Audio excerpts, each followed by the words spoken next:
Bismillahirrahmanirrahim. Assalamualaikum warahmatullahi wabarakatuh.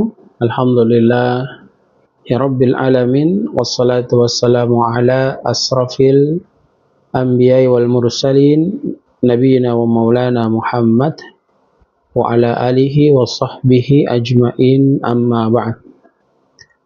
Hadirin yang sama dirahmati dan dimuliakan Allah, ayah, bunda, tuan puan, abang, kakak yang berbahagia, hari ini kita bertemu tentunya dengan ridho dan rahmat Allah Subhanahu wa taala. Dan pada pertemuan ini kita akan sedikit berbicara mengenai menjaga identitas seorang muslimah di era media sosial dan hiburan. Segala puji hanya milik Allah Subhanahu wa taala yang telah memuliakan wanita dengan iman dan kemuliaan akhlaknya. Di zaman yang serba cepat dan kemudian terbuka seperti sekarang ini, jamaah yang sama berbahagia, di mana media sosial dan hiburan digital itu menjadi bagian dari kehidupan kita sehari-hari. Maka identitas seorang muslimah itu akan diuji. Apakah identitas seorang muslimah itu akan tetap teguh dengan nilai keislamannya, ataukah dia hanyut dalam arus tren yang pada dasarnya sifatnya menipu namun dia tidak sadari hal tersebut. Kita ketahui bahwa sesungguhnya media sosial itu adalah alat, bukan arah hidup. Ia bisa jadi ladang pahala bagi diri kita, tapi juga bisa menjadi jalan untuk tergelincirnya kita ke dalam hal-hal yang tidak bermanfaat. Maka seyogyanya kita harus berhati-hati. Oleh karena itu, jamaah yang sama dirahmati dan dimuliakan Allah, maka pentingnya bagi setiap muslimah untuk meneguhkan jati diri keislamannya, agar kecantikannya terpancar dari imannya, bukan dari filter kamera yang selama ini kita lihat. Di dalam Quran surat An-Nur ayat ke-30 dan 31, Allah telah memberikan penjelasan yang begitu jelas kepada diri kita. Allah tegaskan, katakanlah kepada laki-laki yang beriman agar mereka menahan pandangannya dan memelihara kemaluannya. Allah pun menegaskan, katakanlah kepada para wanita yang beriman agar mereka menahan pandangannya dan kemaluannya. Dan janganlah mereka menampakkan perhiasannya kecuali yang biasa tampak dari dirinya. Quran surat An-Nur ayat ke-30-31 ini memberikan pembelajaran kepada diri kita bahwa ayat ini menegaskan identitas muslimah harus terlihat dalam pandangan yang terjaga, perilaku yang tentunya sifatnya sopan, dan kemudian penampilan yang tidak membuka aurat, termasuk di dunia maya yang ia geluti. Dalam Quran surat Al-Ahzab ayat 33 Allah tegaskan, a'udzubillahi minasyaitonirrajim, wa qurna fi buyutikunna wa la tabarrajna tabarul jahiliyatil awla wa aqimna sholata wa atina zakata wa atina Allah wa rasulahu.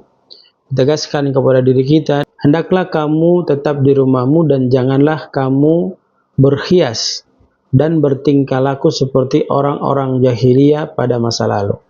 Dan dirikanlah salat, tunaikan zakat, dan kemudian taati Allah dan Rasulnya. Ayat di atas memberikan penjelasan kepada diri kita bahwa larangan tabaruj bukan hanya soal berpakaian, akan tetapi juga perilaku pamer di media sosial yang sifatnya menimbulkan fitnah. Maka muslimah seharusnya tampil dengan kehormatan, bukan dengan sensasi.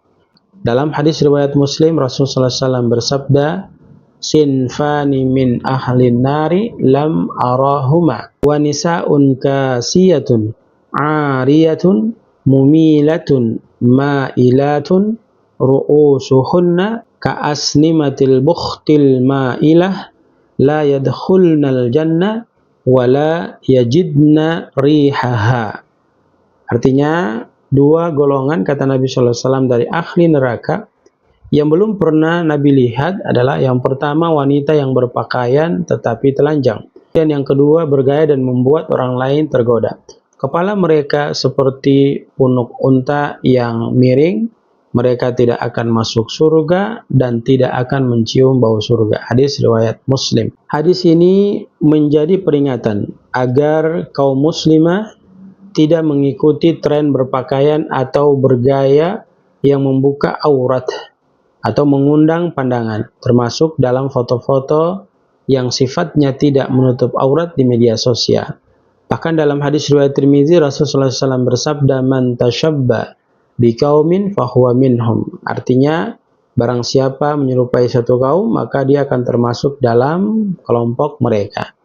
Hadis ini memberikan penjelasan bahwa muslimah hendaknya berhati-hati dalam mengikuti tren global, dari gaya berpakaiannya, gaya berbicaranya, hingga gaya hiburannya, agar tidak kehilangan identitasnya sebagai ummatun wasatan, artinya umat pertengahan yang menjaga keseimbangan iman dan akhlaknya. Sehingga Imam Ibnu Katsir menjelaskan kepada kita dalam tafsirnya bahwa tabarruj adalah menampakkan kecantikan dan keindahan diri di hadapan laki-laki asing, baik secara langsung maupun melalui cara yang mengundang perhatian. Maksudnya adalah wanita ketika postingannya berlebihan di media sosial bisa menjadi bentuk tabarruj modern. Lalu Imam Al-Ghazali rahimahullah menjelaskan kepada diri kita dalam kitabnya Ihya Ulumuddin, mengatakan bahwa wanita soleha itu menjaga dirinya dari hal yang tidak bermanfaat dan menghindarkan dirinya dari tampil berlebihan, karena itu menumbuhkan sifat ria dan ujub. Artinya unggahan yang memamerkan diri wanita itu dengan niat mendapat pujian bisa mengikis keikhlasan dirinya. Lalu Syekh Yusuf Al-Qaradawi menegaskan kepada diri kita bahwa teknologi modern harus dipakai dengan hikmah oleh kaum wanita atau kaum muslimah. Seorang muslimah harus menjadi daiyah digital, bukan korban digitalisasi moral. Maksudnya adalah gunakan media sosial untuk dakwah dan inspirasi, bukan untuk kesia-siaan bagi kaum muslimah. Lalu Ibnu Qayyim Al-Jauziyah rahimahullah menjelaskan kepada kita, hati yang penuh cahaya iman tidak akan mudah terpikat dengan kilauan dunia. Maksudnya adalah muslimah yang kokoh imannya akan lebih tertarik pada kemuliaan akhlak daripada popularitas dunia maya yang sifatnya sementara. Nah, kalau seorang muslimah sudah mampu memfilter dan memahami konsep dia bermedia sosial, maka keuntungan yang akan dia dapatkan yang pertama, ia akan terjaga dari fitnah dunia maya, karena kehormatan lebih utama daripada kepopuleran.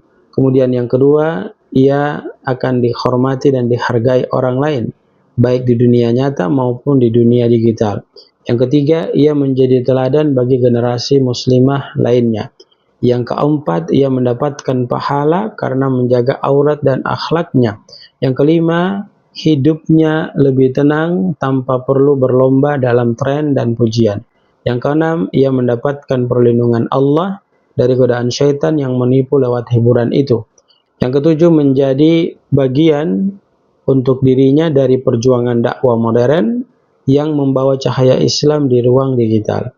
Maka kesimpulan yang dapat kita ambil dari pembahasan di atas, menjadi seorang muslimah di era media sosial dan hiburan bukanlah hal yang sifatnya mudah. Akan tetapi justru itulah yang menjadi jihad masa kini untuk seorang muslimah. Menjaga identitas bukan berarti menutup diri, melainkan menjaga nilai dan kehormatan agar cahaya Islam tidak padam di dalam hatinya. Media sosial hanyalah alat, maka gunakan ia untuk berdakwah, menginspirasi dan menebar kebaikan, bukan untuk mencari validasi manusia. Maka cantik sejati dari seorang muslimah itu bukan dari sorotan kamera, akan tetapi dari cahaya imannya dan akhlaknya yang terpancar dalam kehidupan sehari-hari. Semoga ini bisa menjadi bekal bagi kaum muslimah yang mendengarkannya agar bisa memanfaatkan media sosial menjadi sarana mendatangkan pahala untuk dirinya. Jazakallahu khairan, barakallahu fikum, billahi taufiq wal hidayah. Assalamualaikum warahmatullahi wabarakatuh.